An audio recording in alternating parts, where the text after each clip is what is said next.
a number of people who I would like to ask to come forward. First, I would like to ask Sheikh Abdul Alim to come forward for this session, inshallah, and have a seat. And I've also asked, we have Dr. Nasser Mustafa, privileged to have him here. He's one of our dear brothers and lecturer at university. Professor now, isn't it? Professor? Okay, inshallah. And he's here with us, and this topic of why Muslims differ, why what happens, and sometimes can be a source of real concern for many people, and often leading to people to become, not so concerned or want to sort of leave religion on the whole. And also about how it is that we should begin that process of engaging with each other. So it's a huge topic. There are so many different dynamics to talk about. And really it's one about not just you asking questions, but also you being able to be involved in that discussion. So if I can ask Dr. Nasser Mustafa and Sheikh Hassan Mahmood to come forward, inshallah. And I'm going to ask our brother Asim Abdullah, who has some pre-prepared questions as well, hard-hitting questions for the panel, to come forward, who will moderate the discussion.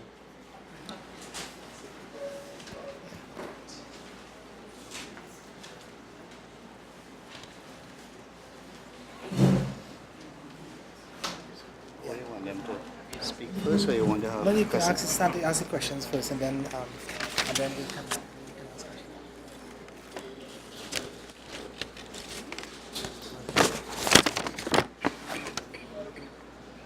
Okay, assalamu alaikum.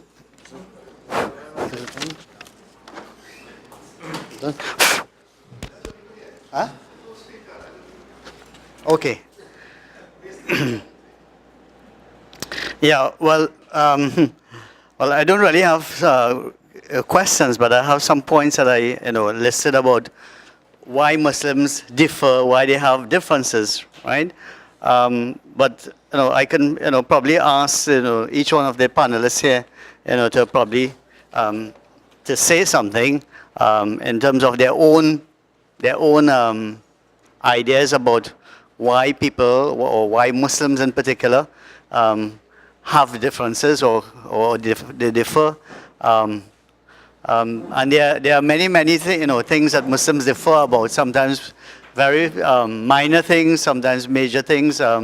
But ikhtilaf, differences, we know is all part of human nature. People see things differently for different reasons.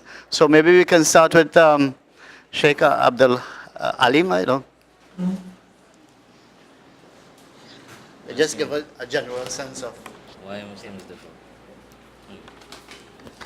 بسم الله الرحمن الرحيم الحمد لله رب العالمين والصلاة والسلام على سيدنا محمد وعلى آله وصحبه أجمعين وبعد السلام عليكم ورحمة الله. Of course, as Brother Asim mentioned, it's human nature to differ because no two people or no two persons think alike. So we'll always have differences, and not every difference is something bad.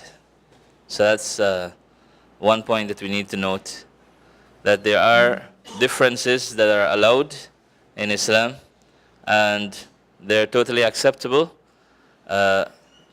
so long as they do not lead. So you have differences, people have differences that, first of all, let me touch on the difference that may be allowed, or one type of difference that may be allowed. Differences that do not lead to enmity among people, especially if you have Muslims who have different opinions, maybe scholars and so on who have different opinions. Differences that do not lead to enmity or lead to division, then that is okay so long as it is acceptable generally according to the scholars of Islam. Allah says, إِنَّ الَّذِينَ فَرَّقُوا دِينَهُمْ وَكَانُوا شِيَعًا لَسْتَ مِنْهُمْ فِي شَيْءٍ.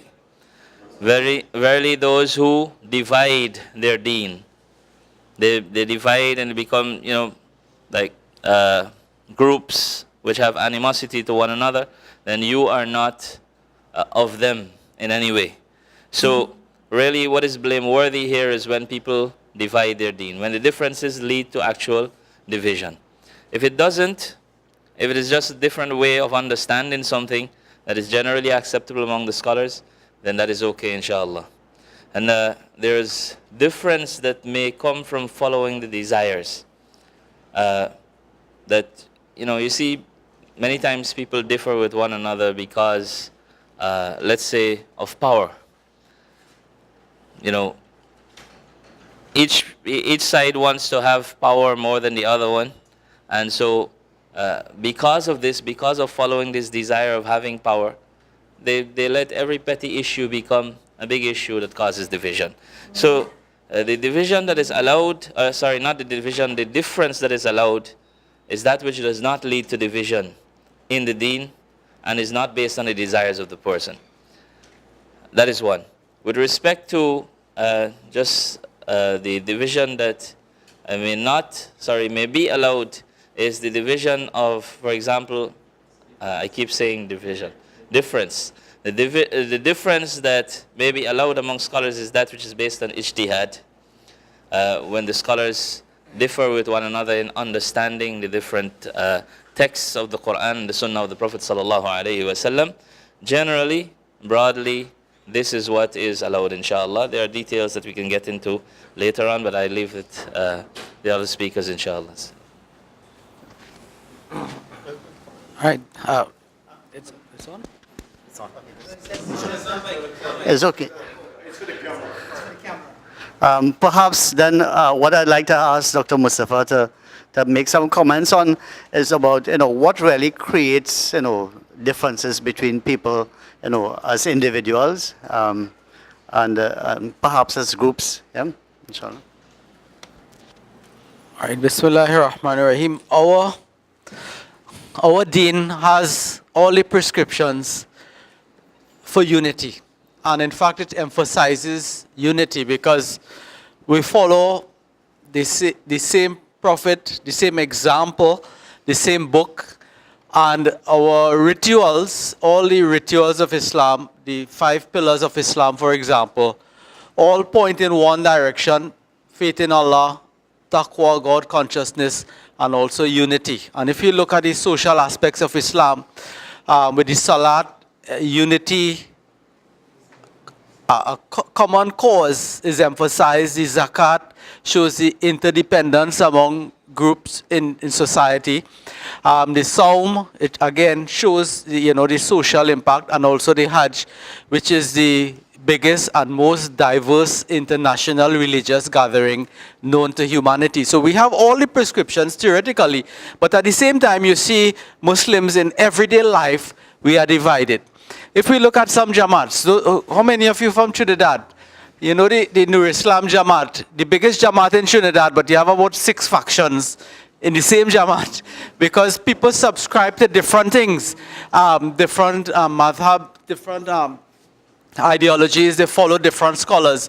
So we don't think alike. There's no consensus because of how we have learned Islam and how we have gone into a cocoon without recognizing the diversity, without being appreciative of people, the fact that people could do things differently, and because we're heading in the same direction, we have the same goals, the same objectives, the same aspirations.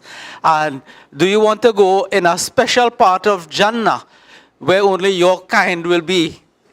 You're going into Jannah, and the other person who might be a different Muslim to you, following a different, is also aiming at the same objective. But we have to learn to appreciate each other. Even our greeting, the greeting that we give each other, everything, points to oneness, unity, brotherhood, love.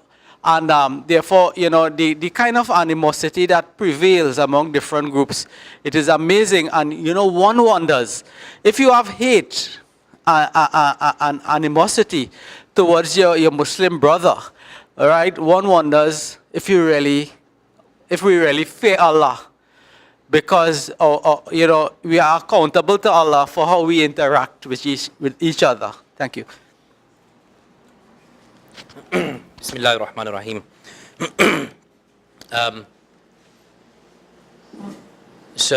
I think the previous 2 contributors have mentioned a lot of what's causing disunity amongst people, and also they've mentioned the importance of unity and maybe what causes differences. And I'd like to just, I suppose, emphasize again that what we need is unity and not uniformity. Uniformity is something that can't be achieved. It's impossible to achieve it. I mean, we studied a verse in the Quran where Allah said He made you of different colors, and in other verses He made you tribes and nations so that you may know one another. So this diversity in creation exists, right? And that diversity isn't just physical, it's also intellectual, it's also cultural, it's also traditional, it's linguistic, it's all of those things. So these things won't be there. Will always be there.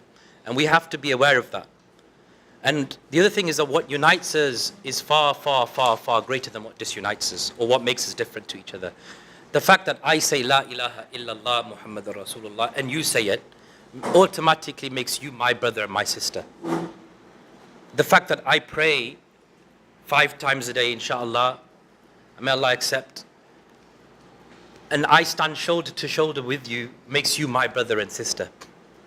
The fact that we pay zakah, we go to hajj with each other, we believe in the Quran, we believe in the Prophet sallallahu alaihi wasallam. These are the fundamentals of our religion. And what's happened is that we've allowed external forces, perhaps some even internal, for some internal reasons, but external forces like shaitan perhaps, and to sow seeds of discord between us. And